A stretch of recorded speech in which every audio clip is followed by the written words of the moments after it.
Hello students, welcome back to knowledge A to Z. Knowledge A to জেডে তোমাদের সবাইকে পুনরায় স্বাগতম জানাই। আজকের এই ক্লাসে আমি তোমাদের ক্লাস 9-এর জীবন বিজ্ঞানের ফাইনাল যে এক্সাম তার সাজেশন নিয়ে আলোচনা করব। তোমরা অনেক দিন থেকে আমাকে মেসেজ করছো, কল করছো, প্রচুর মেসেজ আমি পেয়েছি, প্রচুর কলস আমি পেয়েছি যে স্যার জীবন বিজ্ঞানের সাজেশনটা কবে দেবেন, স্যার জীবন বিজ্ঞানের সাজেশনটা এইবার তো দিয়ে দিন। প্রচুর কলস, প্রচুর মেসেজ পেয়েছি। তো আজকে তোমাদের রিকোয়েস্টে আজকের এই ভিডিও, আজকের এই ক্লাসে আমি আলোচনা করব তোমাদের ক্লাস 9-এর ফাইনাল এক্সামের জন্য কোন কোন প্রশ্নগুলো সব থেকে বেশি ইম্পর্টেন্ট, কোন কোন প্রশ্নগুলো পড়লে পরীক্ষায় আসার চান্স অনেকটা বেশি, কোন প্রশ্নগুলো পরীক্ষক মানে তোমাদের শিক্ষক মহাশয়রা দিতে মানে পরীক্ষায় দিতে সব থেকে বেশি ভালোবাসেন, সেই প্রশ্নগুলো আমি আলোচনা করব। এই প্রশ্ন আলোচনার আগে কয়েকটা কথা তোমাদের বলে দিই। দেখো, তোমাদের স্কুলের যে প্রশ্ন, তোমাদের যে পরীক্ষার প্রশ্ন, সেটা করবেন তোমাদের স্কুলের শিক্ষক মহাশয়রা। এটা বোর্ডের নিয়ম অনুযায়ী। এবার কোনো কোনো স্কুলে বাইরে থেকে কেনা প্রশ্ন হয়ে থাকে। যদি তোমার স্কুলে তোমার শিক্ষক মহাশয় প্রশ্ন করে থাকেন এবং ওই শিক্ষক মহাশয় যদি কোনো সাজেশন দিয়ে থাকেন না, সেই সাজেশন সবার আগে তুমি ফলো করবে, তারপরে আমার দেওয়া সাজেশন।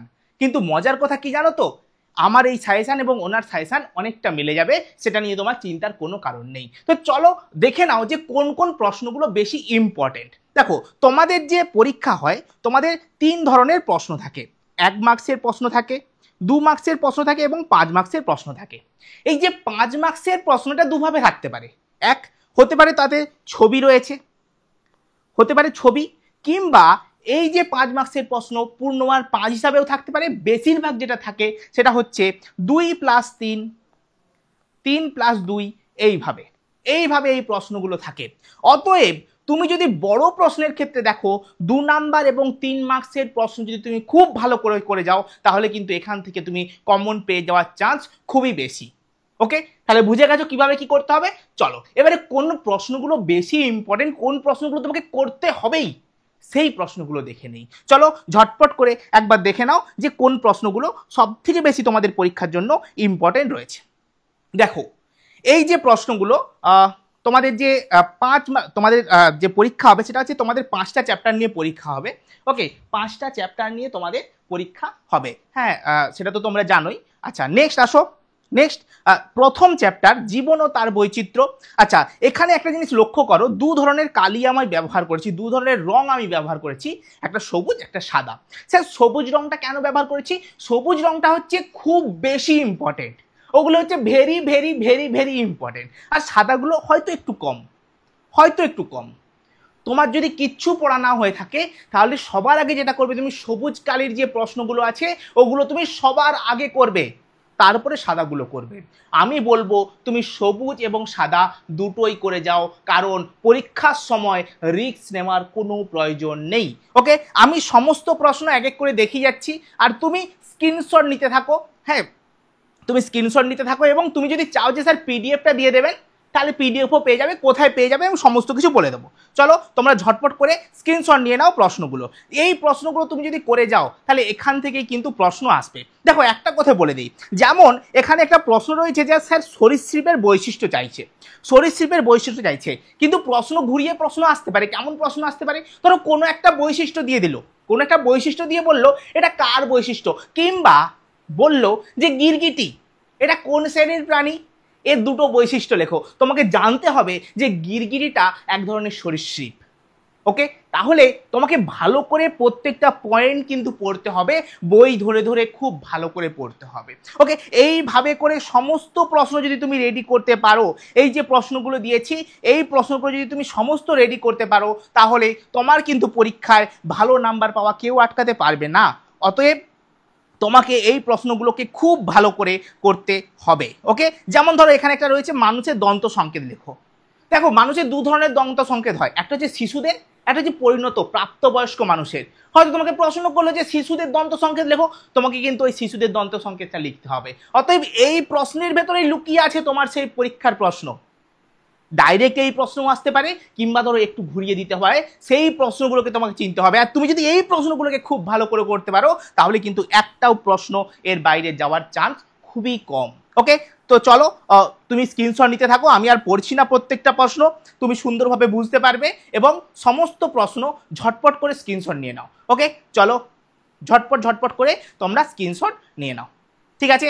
আচ্ছা স্যার প্রশ্নের পিডিএফটা কোথায় পাবো? প্রশ্নের পিডিএফ পেতে হলে তোমাকে যেটা করতে হবে, আমাদের যে অ্যাপটা রয়েছে নলেজ এ টু জেড, ওই অ্যাপটা তুমি ডাউনলোড করতে পারো এবং তুমি তোমার নাম ফোন নাম্বার দিয়ে লগ ইন করতে পারো। ওখানে তুমি ফ্রি মেটেরিয়ালস যে সেকশনটা রয়েছে ওখানে পেয়ে যাবে, কিংবা তুমি আমাদের টেলিগ্রাম যে গ্রুপ রয়েছে, টেলিগ্রাম যে চ্যানেল রয়েছে knowledge A to Z official, ওখানেও এই পিডিএফটা তুমি পেয়ে যাবে সম্পূর্ণ বিনামূল্যে, ঠিক আছে। এই পিডিএফটা তুমি পেয়ে যাবে এবং এখান থেকে তুমি কোশ্চেন প্র্যাকটিস করতে পারো। এইবার তুমি বলবে স্যার এই যে প্রশ্নগুলো রয়েছে এই প্রশ্নের উত্তরগুলো যদি স্যার আপনি দিয়ে দিতেন খুব ভালো হতো, কারণ স্যার আমি উত্তর পাচ্ছি না খুঁজে, আমি ঠিকঠাকভাবে লিখতে পারছি না, কোন কোন উত্তরগুলোকে কিভাবে লিখতে হবে সেটা আমি বুঝতে পারছি না। তাহলে তুমি আমার কাছ থেকে আমার তৈরি উত্তরের পিডিএফ নিতে পারো, যেটার একটা প্রাইস রয়েছে 99 টাকা। তোমাকে 99 টাকা পেমেন্ট করতে হবে এবং তুমি উত্তরের শিট পেয়ে যাবে। স্যার কেমনভাবে তৈরি ওই উত্তরের শিটটা, চলো একবার ঝটপট করে দেখে নাও যে এই উত্তরের শিটটা কেমনভাবে তৈরি করা হয়েছে। ওকে চলো, এই যে উত্তরের শিটটা তোমরা একবার দেখে নাও। দেখো এখানে প্রত্যেকটা জিনিস একদম সুন্দরভাবে লেখা রয়েছে, একটার পর একটা প্রশ্ন লেখা রয়েছে এবং তার উত্তর সুন্দরভাবে লেখা রয়েছে। এখানে যদি তোমাকে মাঝখান থেকেও যদি কোনো প্রশ্ন করে থাকে, যেমন ধরে বললে একটা শর্ট কোশ্চেন যে উচ্চ ফলনশীল ভুট্টার নাম কি, এখানে কিন্তু ব্র্যাকেটে আমি লিখে দিয়েছি বিক্রম এবং জহর, এখান থেকে শর্ট কোশ্চেন আসতে পারে। এইভাবে করে যদি তুমি এই পুরোপুরি পিডিএফটাকে রেডি করতে পারো তাহলে কিন্তু তোমার একদম সমস্ত কিছু রেডি হয়ে যাবে। ওকে, এখানে প্রত্যেকটা প্রশ্ন চ্যাপ্টার ওয়াইজ ধরে ধরে আমি সমস্ত প্রশ্ন এবং তার উত্তর দিয়ে দিয়েছি।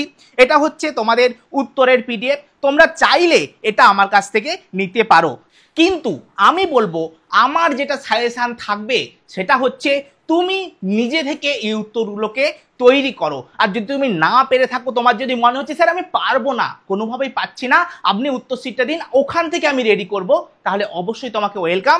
তুমি আমাকে এই যে নাম্বার রয়েছে 8900058615 এই নাম্বারে হোয়াটসঅ্যাপ করতে পারো। হোয়াটসঅ্যাপ করে তুমি বলবে যে স্যার আমি ক্লাস 9-এ পড়ি, আমার লাইফ সায়েন্সের উত্তর শিট চাই, সাজেশনের উত্তর চাই, তোমাকে বাকি প্রসেস তারপরে জানিয়ে দেওয়া হবে।